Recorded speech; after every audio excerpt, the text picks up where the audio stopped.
যে মানুষ নিজের ওপর সম্পূর্ণ বিশ্বাস ও ভরসা রাখে তিনি সবকিছু জয় করতে পারেন। স্থির মনের দ্বারাই জীবনের পরম সত্যকে অনুভব করা সম্ভব।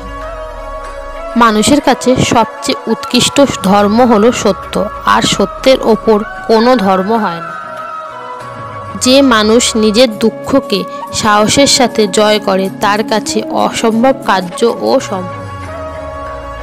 এ জগতের সবচেয়ে বড় পাপ হলো নিজেকে দুর্বল ভাবা। শান্তির খোঁজে কখনো নিজের দায়িত্ব, নিজের কর্মকে ত্যাগ করা হলো মূর্খামি। যে আগুন প্রয়োজনে উত্তাপ প্রদান করে সে আগুন অসাবধানতায় সর্বগ্রাসী হয়ে ওঠে। সৎসঙ্গে স্বর্গবাস, অসৎ সঙ্গে নরকবাস।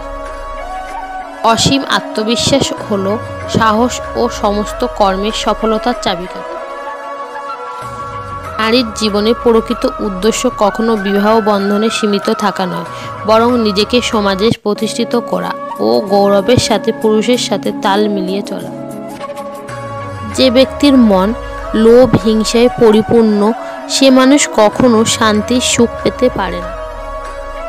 বজ্রর মতো দৃঢ় অথচ ভেতরে কুসুমের মতো কোমল হলে সমাজে মাথা তুলে বাঁচতে পারে।